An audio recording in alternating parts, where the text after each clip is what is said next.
வாரே வாரே வாரே வா. போன வாரம் தான் 2 பேருக்கு பாயாசம், இந்த வாரமும் 2 பேருக்கு பாயாசமா? என்னையா அது வார வாரம் 2 டிக்கெட் எடுத்துக்கிட்டு இருக்கீங்க? எனக்கு தெரிஞ்சு இந்த சீசனை மொத்தமாவே நீங்க கேன்சல் பண்ணிட்டு போயிடலாம். ஏன்னா மொக்கையா தான் போய்கிட்டு இருக்கு. ஓரளவுக்கு இந்த சீசனை வந்து இப்போதைக்கு கொண்டு போறது சேதுபதி அவர்கள் தான் அப்படிங்கிறது தெரிஞ்சு போச்சு. ஸோ 2 எவிக்ஷன், டபுள் எவிக்ஷன் அப்படிங்கிற ஒரு அப்டேட் வந்திருக்கு.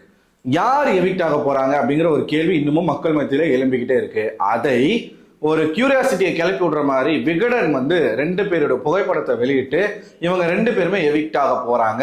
அண்ட் முதல் ப்ரோமோல சேதுபதி ரெட் கார்டை கொண்டு வந்தது எல்லாமே கரெக்டா மேட்ச் பண்ணி இதுதான் நடக்க போகுது அப்படின்ற ஒரு விஷயத்தையும் சொல்லியிருக்காங்க. ஸோ யார் அந்த 2 பேர் அப்படின்னு நம்ம பார்ப்போம். முதல்ல ஓட்டிங் எடுத்து நீங்க பாத்தீங்கன்னா அபிஷியல் ஓட்டிங்ல திவ்யா அவர்கள் தான் முதல் இடத்தை பிடித்திருக்கிறாங்க, 2வது இடத்த சாண்ட்ரா பிடிச்சிருக்காங்க, 3வது இடத்த பார்வதி பிடிச்சிருக்காங்க, 4வது இடத்த நம்ம சென்னத்தவளை பிடிச்சிருக்கான், 5வது இடத்த வியானா பிடிச்சிருக்காங்க அப்படின்னு சொல்றாங்க. நமக்கு தெரியல. ஆனா அன்அபிஷியல் எடுத்து நீங்க பாத்தீங்க அப்படின்னா முதல் இடத்த திவ்யா பிடிச்சிருக்காங்க, 2வது இடத்த சாண்ட்ரா, 3வது இடத்துல விக்ரம், 4வது இடத்துல பார்வதி, 5வது இடத்துல தான் திவாகர் இருக்காரு, அதுக்கு கீழே வியானா இருக்காங்க. இப்படி போய்கிட்டே இருக்கு. யாரா வெளியில போறாங்க அப்படின்ற ஒரு டாக் போகும்பொழுது பயங்கரமான காம்படிஷன் வந்து ஒரு 4 பேருக்கு நடுவில் போச்சு. ஒன்னு சுபிக்ஷா, இன்னொன்னு அரோரா, அதுக்கப்புறமா கனி, கடைசியாக ரம்யா. இந்த 4 பேர்ல யாரோ ஒருத்தர் வெளில போறாங்க அப்படின்ற ஒரு பேச்சு அடிபட்டுட்டே இருந்துச்சு. ஒவ்வொரு நாளும் ஒவ்வொருத்தருக்கும் ஓட்டு கீழே மேலன்னு போயிட்டு இருந்துச்சு. சுபிக்ஷா கீழே போனாங்க, அப்புறம் அரோரா கீழே போனாங்க, அப்புறமா வியானா கீழே போனாங்க, அதுக்கப்புறமா கனி கீழே போனாங்க, இப்ப கடைசியாக ரம்யா கீழே வந்து நிக்கிறாங்க. ஸோ இந்த வாரம் ரம்யா தான் போறாங்க அப்படின்னு எல்லாரும் பேசிக்கிட்டு இருக்கும் பொழுதுதான் இங்க ஒரு மிகப்பெரிய ட்விஸ்ட். ஸோ அன்அபிஷியல் ஓட்டிங்கை வச்சு எப்பயுமே டிசைட் வந்து பண்ணக்கூடாது, அது அப்படி வந்து ஒரு பேட்டர்ன் இந்த சீசன்ல கொண்டு போகக்கூடாது அப்படிங்கிறதுனால அபிஷியல் ஓட்டிங்ல இந்த நபருக்கு ஓட்டு கம்மியா இருக்கு அப்படின்னு சொல்லி அந்த நபரை வெளியேற்ற போறாங்க.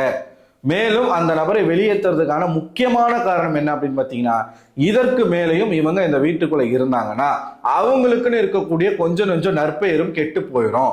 அவங்களோட ஃபேமிலி வந்து ரெக்வஸ்ட் பண்ணி கேட்டுக்கிட்டதுனால அவங்களை வெளியேற்ற போறதாக ஒரு செய்தி, ஒரு அரசல் புரசனான ஒரு ரூமர் பரவிக்கிட்டு இருக்கு. யார் அப்படிப்பட்ட கண்டஸ்டன் அப்படின்னு பாத்தீங்கன்னா வேற யாரும் இல்லை, நம்மளோட ராஜமாதா கனி திரு அவர்கள். கனி அவர்கள் இந்த பிக் பாஸ் வீட்டுக்குள்ள வர்றதுக்கு முன்னாடி வரைக்கும் பயங்கரமான ஃபேன் பேஸை கொண்ட ஒரு செலிபிரிட்டியாக இருந்தாங்க. ஏன்னா குக் வித் கோமாளியில அவங்களுடைய குக்கிங்க்குன்னு ஒரு தனி ரசிகர் பட்டாளமே இருந்துச்சு. அவங்க செய்யக்கூடிய காரக்குழம்புக்கு ஒட்டுமொத்த சிடபிள்யூசி ரசிகர்களும் அடிமை. கனி அவர்கள் கிராண்ட் லான்ச்சுக்கு முதல் நாள் வரும்போது கூட காரக்குழம்பு கனி அப்படின்னு எல்லாருமே கூப்பிட்டாங்க. ஸோ அந்த காரக்குழம்பு கனி அப்படிங்கிற அந்த ஒரு டேக் வந்து இத்தனை நாட்களாக அவங்களுக்கு இருந்துச்சு. இந்த வீட்டுக்குள்ள வந்து என்னைக்கு அன்பு கேங்ன்ற ஒரு கேங்கை உருவாக்குனாங்களோ, நேத்து மயிருன்னுலாம் பேசுறாங்க, திவ்யாவை மயிருன்ற வார்த்தையெல்லாம் யூஸ் பண்ணி பேசுறாங்க. ஸோ இன்னும் எம்முக்கு என்கிட்ட வந்து கேட்கணுன்றாங்க. என்னைக்கு இந்த அன்பு கேங் ஃபார்ம் ஆச்சோ அன்னில இருந்து கனி அவர்களுடைய ஆட்டமே வேற மாதிரி மாறி போச்சு. கன்னிங்கா விளையாடுறது, குரூப்பிசம் பண்றது, ஹெட்டா நின்றுக்கிட்டு அவங்க சொல்லக்கூடிய விஷயங்களை மற்றவங்களை கேட்க வைக்கிறது, இந்த மாதிரி ஒருதலை பட்சமா முடிவெடுக்கிறது, ஃபேவரட்டிசம் காட்டுறது, இந்த மாதிரியான விஷயங்களை சாப்பாட்டில் உப்பு போடுறது. அவங்க எதுல ஃபேம் ஆனாங்க? சாப்பாட்டில். ஆனா இப்ப என்ன பண்ணிட்டாங்க? அதே சாப்பாட்டை வச்சு கேம் விளையாடுறாங்க. சாரி கேம் விளையாடுறது, மேனிப்புலேஷன் பண்றது, மண்டைய கழுவுறது. ராஜமாதான்ற ஒரு டேக் அவங்களுக்கு அதனால தான் கொடுக்கப்பட்டது. சூழ்ச்சிகள் செய்யக்கூடிய சூனியக்காரி கனி அப்படின்னு பல பேர் வந்து அன்போடு வெளியில் அழைச்சிட்டு இருந்தாங்க.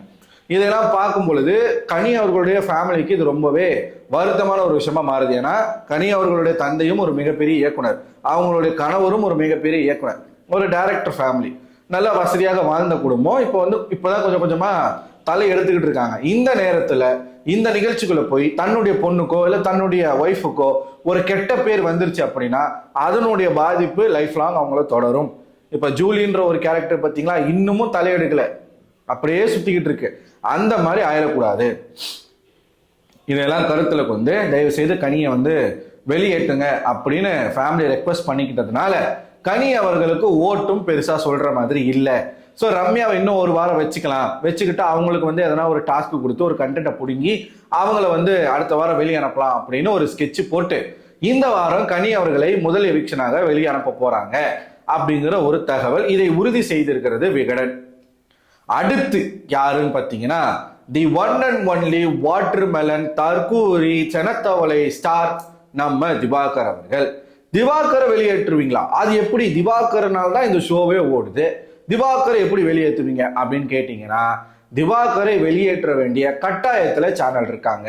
வெளியேற்றினா சேனலுக்கு நல்லது, இல்லைன்னா மறுபடியும் சேனல் குப்பைக்கு தான் போகும். திவாகரை வெளியில் அனுப்பிட்டாங்கன்னா சேனலுக்கு வந்து அத்தனை கெட்ட பேரும் மாறி பாசிட்டிவா மாறிடும்.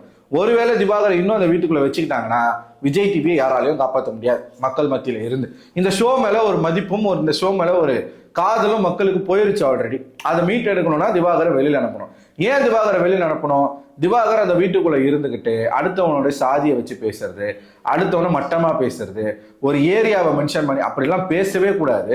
இப்ப மதுரைக்காரங்க அன்பானவங்க, பாசமானவங்க, பண்பானவங்க, கலாச்சார புனிதர்கள் அப்படின்னு அவர் பேசுறாரு இல்லையா? அதை யாராச்சும் வந்து குறை சொன்னா திவாகருக்கு எப்படி இருக்கும்? கஷ்டமா இருக்கும்ல. அப்போ இவர் என்ன பண்றாரு, வினோத் அவர்களை டார்கெட் பண்ணி அடிக்கும் பொழுது ராயபுரத்துல நீ காக்கா மேய்ச்சிட்டு இருந்தவன் தானே அப்படின்ற ஒரு விஷயத்த சொல்றாரு. ஒரு ஸ்டாம்ப் குத்துறாரு. ராயபுரத்துல இருக்கிறவங்களாம் இப்படிதான், அவன் வந்து ரவுடி பையன், லோக்கலா பேசுறவன், லோக்கல்ல கேரம் போர்டு தெருவில் கேரம் போர்டு ஆடுறவன், அதுனா அவ்வளோ அசால்ட்டா போச்சு அவனுக்கு. ஸோ இப்படி ஒவ்வொரு இடத்துலையும் டீக்ரேட் பண்ணி பேசுறாரு திவாகர் வினோத்தை வந்து டீக்ரேட் பண்ணி பேசுறாரு. வினோத்தும் பதிலுக்கு பாடி ஷேமிங் எல்லாமே பண்றாரு, மறுக்கல. அதுக்கான பனிஷ்மெண்ட் அவருக்கு கொடுங்க. ஆனா யாரும் இன்னொருவருடைய சமுதாயத்தை குறித்தோ அவங்க வாழக்கூடிய பகுதியை குறித்தோ பேசுவதற்கு ரைட்ஸ் கிடையாது. அது சென்சார் பண்ணப்பட்ட விஷயம். பிக் பாஸ்குள்ள இதெல்லாம் பேசக்கூடாதுன்னு தடை பண்ண விஷயங்கள்ல இதெல்லாமே அடங்கும். எதெல்லாம் அந்த வீட்டுக்குள்ள பேசக்கூடாதுன்னு தடை போட்டிருக்காங்களோ அதை அத்தனையும் பேசிக்கிட்டு இருக்கக்கூடிய ஒரு நபர் திவாகர். நான் போன வீடியோல சொன்ன மாதிரி திவ்யா உன்னுடைய கேஸ்ட் என்ன அப்படிங்கிறத கேட்கிறாரு, ஓப்பனாவே கேட்கிறாரு. அதை தெரிஞ்சுக்கிறதுல அந்த செனப்பணிக்கு என்ன அவ்வளோ ஆர்வம்னு தெரியல.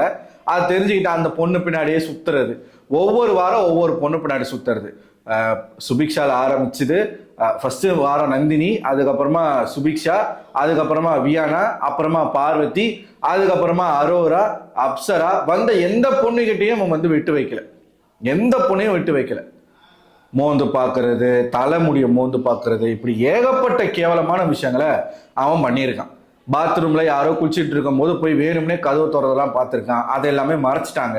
இதெல்லாம் ஒரு எல்லையை கடந்து இப்ப எங்க வந்து நிக்குதுன்னா, அடுத்த உன் சாதி என்னன்னு கேட்கிற அளவுக்கு வந்து நிக்குது. ஒரு ஏரியா பேரை சொல்லி மென்ஷன் பண்ணி பேசுற அளவுக்கு வந்து நிக்குது. இதெல்லாம் பார்த்த சேனல் ஏற்கனவே இவங்களை கண்டிச்சுதான் வெளியில ஆர்ப்பாட்டம் போராட்டம்லாம் நடக்குது. இது ஒரு மிகப்பெரிய பின்னடைவு சேனலுக்கு. நீங்க டிஆர்பி ரேட் எடுத்து பார்த்தீங்கன்னா இந்த பிக் பாஸ்ல சவுத் இந்தியால ஹிந்தி, மலையாளம், தெலுங்கு, கன்னடா, தமிழ் இதுல கம்பேர் பண்ணீங்கன்னா ஹையஸ்ட் டிஆர்பி வாங்கியிருக்கிறது மலையாளம், லோயஸ்ட் டிஆர்பி வாங்கியிருக்கிறது தமிழ். காரணம் என்ன? இந்த ஆட்கள், பார்வதி திவாகருடைய இந்த காம்போ. ஸோ இதுல இருந்து யாரையாச்சும் ஒருத்தர் வெளியில் எடுத்தே ஆகணும் அப்படிங்கிற ஒரு கட்டாயத்துல சேனல் இருக்காங்க. அந்த நபர் யாரா இருக்க போறாங்க? இப்ப பார்வதிக்கெல்லாம் நல்ல ஓட்டு இருக்கு, ஒண்ணுமே பண்ண முடியாது. பார்வதி வச்சு இப்ப திவாகர் இல்லைன்னா பார்வதி வச்சு கொஞ்ச நாள் ஓட்டலாம் அப்படிங்கிறதுக்காக திவாகரை எடுத்துடலாம். திவாகருக்கு ரெட் கார்டு கொடுத்து வெளியில் எடுப்போம். அப்பதான் இது ஒரு எக்ஸாம்பிளா அமையும்.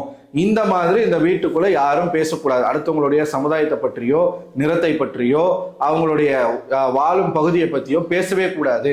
அதனால இது வந்து ஒரு வார்னிங்காக ரெட் கார்டு கொடுத்து அந்த ஆளை வெளியில் அனுப்பலாம். பாருங்க, சின்ன வீடுலாம் பேசுறான், கையை பிடிச்சி அமைக்கிட்டு நான் வந்து எல்லாம் ஒரு ஆசை தான் அப்படின்றான். நாளைக்கு முத்தம் கொடுத்துட்டு எல்லாம் ஒரு ஆசை தான் சொன்னாலும் சொல்லுவான். அதனால வேணாம்பா, இனிமே இவனை வச்சுக்கிட்டு நம்ம வந்து இந்த ஷோ ஓட்ட வேணாம், இவனை வெளில அனுப்பிடலாம். அண்ட் பர்டிகுலரா விஜய் சேதுபதியவே தன்னுடைய ரெஃபரன்ஸாக எடுத்துக்கிட்டு இருக்கான். ஏன்னா வந்து எல்லாரும் சேதுபதி மாதிரி இருக்கேன்னு சொல்லுவாங்க. அது அவருக்கு ஒரு அசிங்கம் இல்ல, அந்த ஹோஸ்டுக்கு ஒரு அசிங்கம் தானே. இப்ப சிவாஜி கணேசனோட இவன் வந்து தன்னை கம்பேர் பண்ணிக்கும் போது அது சிவாஜிக்கு அசிங்கம். அதே மாதிரி நான் எல்லாரும் என்ன விஜய் சேதுபதி மாதிரியே இருக்கேன்னுவாங்க. அவன் உடம்பும் அவன் மூஞ்சும் அவன் நடையும் எந்த ஆங்கிள் அவன் விஜய் சேதுபதி மாதிரி இருக்கான்னு எனக்கு தெரியல. வினோத் சொன்ன மாதிரி கெட்டப் மேக்கப்லாம் போட்டா அப்படியே பார்க்கறதுக்கு யம தர்மராஜா மாதிரியே இருப்பான். ஓகேவா? அப்படிப்பட்ட ஒருத்தன் இந்த ஷோனுடைய ஹோஸ்ட், அவர் தான் முக்கியமான ஒரு பார்ட். அவரை வந்து டீக்ரேட் பண்ற மாதிரி அவரை வந்து தன்னோட கம்பேர் பண்ணிக்கிட்டு, ஏன் நான் அவரோட நல்லா நடிக்கக்கூடாதா? அவரோட நான் நல்லா வரக்கூடாதா? அவருக்கே நான் வில்லனா நடிக்கக்கூடாதா? அவரு எனக்கு வில்லனா நடிக்கக்கூடாதா? இப்படி நிறைய விஷயங்கள் பேசிக்கிட்டு இருக்கான். அதெல்லாம் பார்த்து பொறுக்க முடியாத சேனல் வந்து மேபி இந்த முடிவை எடுத்திருக்கலாம். எடுத்தா நல்லது. சொல்ல முடியாது, யார் வேணாலும் போகலாம். ஒரு அசம்ஷன் தான், ஒரு ரூமர் பரவிக்கிட்டு இருக்கு. திவாகர் அண்ட் கனி இவங்க 2 பேருமே டபுள் எவிக்ஷன் பண்றாங்கன்னு சொல்லி கனி அவர்கள் உறுதி செஞ்சுட்டாங்க. திவாகரை பத்தின பேச்சுவார்த்தைகள் போய்கிட்டு இருக்குன்னு சொல்றாங்க. எடுத்து விட்டீங்கன்னா நல்லது. ஸோ நீங்க என்ன நினைக்கிறீங்க? ஸோ இதை பத்தி நீங்க என்ன நினைக்கிறீங்க மக்களே? உங்களோட கருத்துக்களை மறக்காம கமெண்ட் பாக்ஸ்ல கமெண்ட் பண்ணுங்க. அடுத்த ஒரு வீடியோல உங்களை சந்திக்கிறேன். அதுவரை உங்களிடமிருந்து விடை பெறுவது நான் அரவிந்தன்.